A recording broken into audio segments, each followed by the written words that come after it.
Behind the Pulpit, the unholy affair that crumbled the church is an African folktale story about a devoted pastor, whose daughter's unholy affair scandalously crumbled his church. Please patiently watch till the end to unravel the mystery of this secret affair that turned a house of worship into a battleground of betrayal and shame. Pastor Daniel was a man of impeccable character and unshakable faith who devoted his entire life doing the work of God. He unconditionally served God in truth and spirit.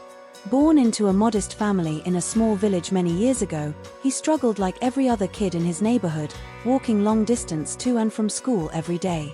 He discovered his calling at the age of 16 after surviving a near-fatal illness that left him bedridden for weeks. While in the hospital, he constantly meditated, read his Bible and prayed to God to heal him. As his sickness worsened and seemed very serious, Daniel devoted himself to prayer and made a vow to dedicate his entire life to God if he recovered, and God answered his prayers. True to his word, upon regaining his health, Daniel pursued theological studies despite the financial challenges his family faced. He was among the top-performing students when he graduated. With unwavering determination and support from his local church, he became an ordained pastor and kick-started his ministry by visiting the local market in his neighborhood every week, preaching the word of God and praying for people. He fearlessly and diligently preached the word to men, women, and people of all ages, winning souls for Christ. That was how he built a community of believers, which later gave birth to the establishment of a small church which had only a handful of congregants, but he gave his all into work. He preached, sweated, did all he could to grow the church. It was a humble beginning that would later give birth to a mega ministry in the future. Pastor Daniel later moved to a bigger church building as the number of his members increased. Through tireless effort, fervent prayers, and clear visions over the years, he transformed the church into a household name, and he later moved the church headquarters to the city, where it became a beacon of light. The church was named Pillars of Righteousness, and people from different walks of life, far and wide, proudly worshipped there, as he delivered pure and undiluted gospel of truth to his congregation. The Pillars of Righteousness Church boasted a massive congregation that attracted people of all ages, gender, and social class. Pastor Daniel operated in a unique way, quite different from the prosperity-based preaching that was the order of the day in many churches. He never used any form of gimmick on worshippers to give, but he allowed the Spirit of God to direct his faithful members to support the work of God willingly as the Spirit led them, and that made him exceptional. People traveled from neighboring towns and even cities just to hear Pastor Daniel preach. His sermons were fiery, passionate, and rooted deeply in the principles of righteousness. He spoke boldly against sin, particularly the vices of adultery, fornication, and the moral decay he perceived in modern youth. His wife, Elizabeth, was his pillar of support, a woman of grace and beauty. Elizabeth hailed from a deeply religious family and had always been passionate about ministry work. She met Daniel during his theological studies, where she was volunteering as a youth coordinator. Drawn to his unwavering faith and vision, she became not just his wife but his partner in every sense of the word. While the church was growing, Elizabeth dedicated herself to her husband's ministry with unwavering loyalty, organizing and coordinating women's activities and ensuring the church welfare programs ran smoothly. Her compassionate nature and tireless efforts made her beloved among the congregation. Together, Pastor Daniel and his wife Elizabeth were the perfect example of a God-fearing couple, admired and respected by all. At the heart of their family was their only child named Faith, a beautiful, calm and intelligent young girl. Pastor Daniel and Elizabeth, having prayed fervently for a child after years of waiting for the fruit of the womb, considered Faith a divine gift and raised her with unyielding discipline and high expectations. From an early age, Faith was taught to embody faith, integrity, and purity. They celebrated her as the perfect realization of their prayers. She was raised in the fear of God. She learnt to read the Bible and memorize Bible verses very early in life. She was passionate about prayer from a very young age as well, and that made her parents very proud of her. As Faith began to grow, she was highly blessed as a young girl with a heavenly voice. She was the church's praise and worship leader from a very young age, and she was adored by all. Pastor Daniel and his wife Elizabeth were so happy and fulfilled that their only child was living right and making them proud. Faith continued using her melodious singing to bring the congregation to tears, and many claimed to feel the presence of God whenever she led worship. Her performances were not just musical but spiritual experiences, drawing in both young and old alike to the church. She was stunningly beautiful, with an angelic smile that could melt even the hardest of hearts and a graceful composure that captivated everyone who met her. Faith's upbringing was such every parent would desire for his or her children. She excelled in her role within the church, her angelic voice touching hearts and her appearance inspiring respect. Everything was perfectly working for Pastor Daniel and his family until Faith got admission into a prestigious all-girls college, which was a well-known, high-standard boarding school in their city. She was excited when her father, Pastor Daniel, accompanied her on her first day at the school. Faith blended well and enjoyed her new school, and she did very well academically while maintaining the family's high-principled Christian-based way of living. But her newly found school friends and roommates, who came from entirely different background, were not so impressed by Faith's strict lifestyle. That was how her troubles started. Her roommates made it their duty to pull Faith to join their wayward life of partying and clubbing, but Faith rejected their invitation. One day they said to her, "Faith, you should loosen up and have fun like every other girl of your age in this place. Why are you so different?" One of them asked. "No, I will not. It is against God's purpose for my life, and my parents will be disappointed in me if I do what both of you are doing." Faith responded. Her roommates always sneaked in and out of their hostels on weekends visiting boyfriends as young as they were, and Faith frowned at their behavior. She strongly stood firm to her belief and upbringing, refusing to join them in their immoral lifestyle. They never gave up on her and continued piling pressure on Faith almost on a daily basis. At a point she succumbed to peer pressure and tasted the other side of life that she knew nothing about, and gradually her lifestyle changed and she became one of them. Despite the amount of work and efforts put together by Pastor Daniel and his wife to guide Faith away from the worldly temptations that are ravaging today's youth, Faith was finally caught up in the web of immorality and deceit. In no distant time, Faith began following her friends in sneaking out of the school on weekends to attend parties. Gradually, it became a constant habit she could no longer control, and it overshadowed her family principles and virtues. Faith finished her studies and returned home, surprisingly with good grades and perfectly living and managing her newly acquired lifestyle very well, without her parents noticing the changes in her behavior. She practically fooled her parents by carefully behaving like an angel and a God-fearing girl they had raised while in their presence and in the church. But little did they know that Faith, their sweet, lovely and innocent daughter, had a demon that had overtaken the good morals they instilled in her. Beneath the surface, Faith struggled to reconcile the weight of her parents' ideals with her own flourishing identity. The constant spotlight as the miracle child and the daughter of a revered pastor created an inner turmoil, as she wrestled with the pressures of perfection and the complexities of self-discovery in a world that left little room for imperfection. She continued singing in the church with her angelic voice, touching lives, winning souls for Christ, but behind the scene Faith was busy sleeping around with young handsome men in the church. And she was able to conceal the act due to her innocent appearance. The church prospered under Pastor Daniel's leadership. Families were restored, youths were saved from the streets, and testimonies abounded. However, behind the scenes, cracks were beginning to form in the seemingly perfect deceptive outward appearance of Faith, as rumors began to circulate about Faith's private life. Whispers among the youth suggested that Faith, the pastor's daughter and the angelic worship leader, was not as virtuous as she appeared. Faithful members who were so much concerned about the rumors gathered after church service discussing the matter. Some assumed it was an evil plot to tarnish the church reputation, while others had different views. At first, Pastor Daniel dismissed the rumors as baseless gossip meant to tarnish his family's reputation.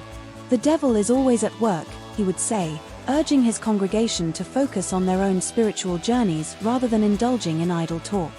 His wife Elizabeth, too, waved off the rumors, convinced that her daughter was a symbol of purity and shared same view with her husband. Unknown to them, Faith was leading a double life. While she portrayed the image of a devoted Christian during church services, she was secretly entangled in relationships with several men within the congregation.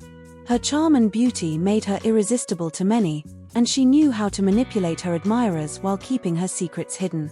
One evening, as Faith prepared for the upcoming Sunday service, her mother walked into her room and sat with her. "Faith, my dear," Elizabeth said with a warm smile, "I've been meaning to talk to you." Faith looked up. "Yes, Mama? You've been such a blessing to this family and the church," Elizabeth began. "Your father and I are so proud of you. But lately, I've heard some unsettling rumors. People are saying things about you that I know can't be true." Faith's heart raced, but she kept her composure. "Mama, people will always talk. You and Papa have taught me to stay focused on God and not let gossip distract me." Elizabeth nodded. "That's true, my dear. But remember, even a small crack in a wall can bring the whole structure down if left unchecked. Stay vigilant." "I will, Mama," Faith replied, putting up a calm face. While the conversation ended there, it left Faith uneasy. She knew her secrets were becoming harder to conceal, and the thought of the consequences got her worried. She was scared and overwhelmed by the thought that one of her precious lovers might be in trouble. This secret lover was none other than Pastor Emmanuel, one of her father's trusted assistant pastors. He was a handsome young pastor married to a beautiful wife, blessed with a little daughter. Pastor Emmanuel had been a loyal servant in the ministry for years and was often seen as Pastor Daniel's right-hand man.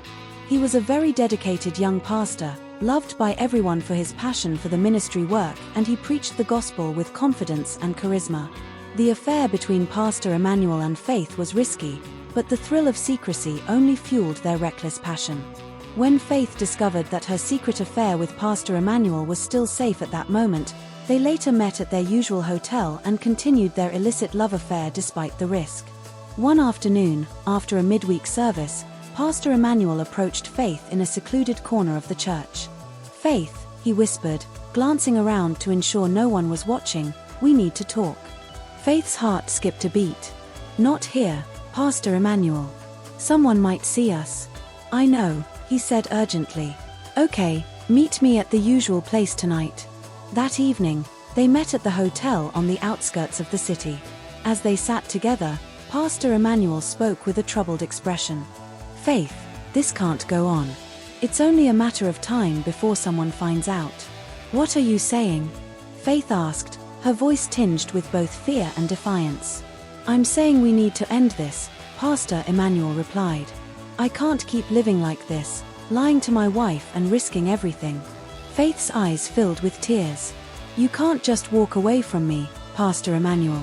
I need you. Nobody will find out or suspect anything as long as we play accordingly and meet secretly," she maintained. They started arguing, and the tension between them lingered as they sat in silence, and Faith sadly looked away from Pastor Emmanuel. Few weeks later, after Pastor Emmanuel cut off the relationship with Faith, the unbelievable unfolded. Faith was somehow under the weather and she suspected something was wrong in her body. She bought a pregnancy home testing kit and tested for pregnancy. The result came out positive, indicating that she might be pregnant. She was worried sick. The next few days, she did another test and it was done on her that in fact, she was truly pregnant. She was scared, devastated, and confused. At that moment, tears rolled down her face and she cried, "No, this can't be true. I can't be pregnant. This can't happen to me," she cried. Without hesitation, Faith met with Pastor Emmanuel at their usual meeting spot and panic set in as she confided in him. They were both terrified, bearing in mind the level of damage that would cause if their secret were to be exposed. "Pastor, there is trouble," Faith said, with fear written all over her face. "What is it, Faith? Are you okay?" he asked. "Pastor, the worst has happened. I am pregnant." "No, you can't be. I hope this is a joke," he responded. When he realized that truly Faith was pregnant, he suggested termination of the pregnancy with immediate effect. "No, Faith, this will ruin my life, my marriage, my career, the church. No, you should get rid of the baby before it becomes too late," he suggested. Then they decided to terminate the pregnancy to avoid any scandal, and Pastor Emmanuel, in a bid to save his face, career, and his marriage, took Faith to a distant hospital where he believed no one would ever recognize them. However, the reverse was the case. The doctor at the hospital, Dr. Okafor, who was on duty in that very moment, was a devout member of Pillars of Righteousness. When he walked into the waiting room and sat down, he immediately recognized Faith, and was shocked to see her in such a compromising situation. "Are you the young lady that booked appointment to get rid of an unwanted pregnancy?" Dr. Okafor asked. "Yes, doctor. How long will the process take?" she asked. "Not long," the doctor responded. "Just give me a moment, I will be right back," Dr. Okafor said and went inside his office. Torn between his professional ethics and his loyalty to Pastor Daniel, Dr. Okafor decided to inform Pastor Daniel. Pastor Daniel was in his study preparing for Sunday's sermon when he received the phone call. Dr. Okafor's voice trembled as he relayed what he had seen. At first, Pastor Daniel couldn't believe it. "Are you certain?" he asked, his voice rising with disbelief. But Dr. Okafor's detailed account confirming seeing Faith and Pastor Emmanuel left no room for doubt. Shaken to his core, Pastor Daniel quickly called his wife, and together they rushed to the hospital. When they arrived, they found Faith and Pastor Emmanuel in a heated argument in one of the private waiting rooms. Faith and Pastor Emmanuel froze when they saw Pastor Daniel and his wife Elizabeth at the hospital, their faces pale with guilt. Pastor Emmanuel's usual confident appearance crumbled and he avoided eye contact, an action indicating admission of guilt. "Faith," Pastor Daniel called, his voice low but heavy with emotion, "is this true?" Faith, who could not deny a thing, burst into tears. "Yes, Papa.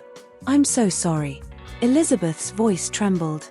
"How could you do this, Faith? We trusted you." And tears dropped from Elizabeth's face. Pastor Emmanuel attempted to speak. "Sir, I take full responsibility." Pastor Daniel silenced him with a glare. "You will have your chance to speak, Emmanuel. Right now, I need to hear from my daughter." Faith sobbed uncontrollably. "I don't know what came over me. I've made so many mistakes. It is my fault. Please forgive me." Pastor Daniel, highly disappointed, took a deep breath to steady himself. "We will deal with this, but first, we need to leave this place." They later left the hospital. On reaching home, Pastor Daniel and his family knelt down in humility and prayed to God for forgiveness. He admitted failing his own daughter, while busy saving other people and building their families, and neglected his. Meanwhile, Pastor Emmanuel was devastated knowing that his reputation had been crushed to nothing. He was in deep thought and regret took over his countenance. He had a sober reflection of his actions, impregnating Faith and further taking her for an abortion was enough to break his beautiful marriage and his position in the church. The behind the pulpit affair scandal effectively crumbled the church to its core. The scandal of Faith's pregnancy and Pastor Emmanuel's involvement spread like wildfire. Many members of the congregation were devastated and saw it as a trial moment for the church, while a whole lot of others used it as an opportunity to criticize the church and left. Attendance dropped significantly, and Pastor Daniel's reputation was severely damaged. They accused him of not being able of giving Faith, his only child, a good upbringing. During this testing period, Pastor Daniel faced a crisis of faith. He questioned everything: his ministry, his family, and even his relationship with God. In fact, he asked so many questions without immediate answers. He secluded himself for days, fasting and praying, seeking the face of God for guidance. Eventually, he emerged with a renewed sense of purpose and realized that his role as a pastor was not to present a perfect image but to guide his congregation through the messy realities of life. Pastor Emmanuel was later summoned before the church elders, ashamed of his actions, admitted impregnating Faith. He blamed the devil for what happened but remorsefully asked the elders and the church to forgive him. During a special Sunday service, Pastor Emmanuel, deeply ashamed of his actions, confessed before the congregants and asked for their forgiveness, and finally he stepped down from his position. Pregnant Faith, overwhelmed with guilt and remorse, made a heartfelt confession before the congregation during the special service, acknowledging her sins and asking for their forgiveness.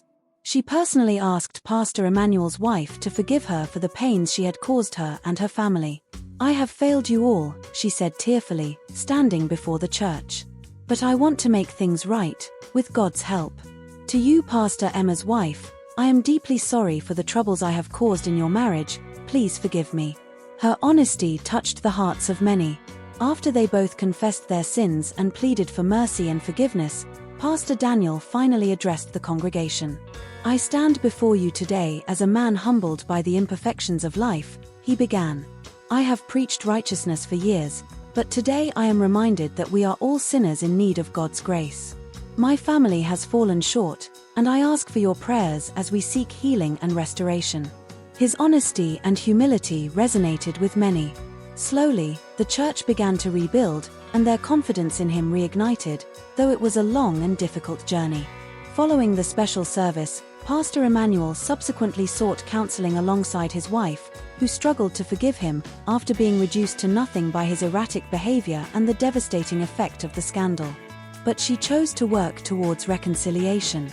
In the months that followed, Faith gave birth to a baby boy, whom she named Samuel. Her parents, who had long forgiven her, were there supporting her every step of her trial period. Pastor Emmanuel, who still felt ashamed and was not proud of his actions, visited Faith and the baby at the hospital as well to show support. Faith chose to raise her baby as a single mother, leaning on the unwavering support of her parents. Pastor Daniel and Elizabeth, though heartbroken, stood by their daughter and their grandson, offering them love and guidance as she rebuilt her life. Despite the heartbreak, Faith learned valuable lessons from her experience. She took time away from the church to reflect and reconnect with her faith. The experience transformed Faith profoundly.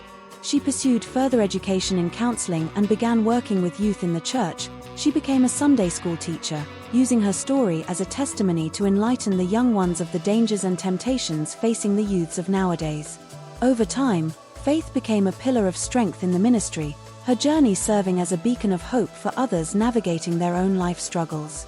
Pastor Emmanuel, too, was held accountable for his actions, and after a period of repentance, he eventually left the ministry to seek a life of redemption. As for Pastor Daniel and Elizabeth, they found healing in their relationship with God and with each other, slowly learning to embrace their imperfections and rebuild their family. Through their trials, Pastor Daniel's family emerged stronger, united in their faith and commitment to serve their community with authenticity and humility. They made sure Samuel was well taken care of and he was raised in the fear of God. The church, too, found a renewed sense of purpose, embracing the imperfections of its members and focusing on building a community rooted in love, accountability, and forgiveness. Slowly but surely, together the church navigated past the trials, as people resonated with Pastor Daniel's message that God's strength is made perfect in our weakness. Thank you for watching. Please kindly drop a comment and support this channel by subscribing and sharing. Remain blessed.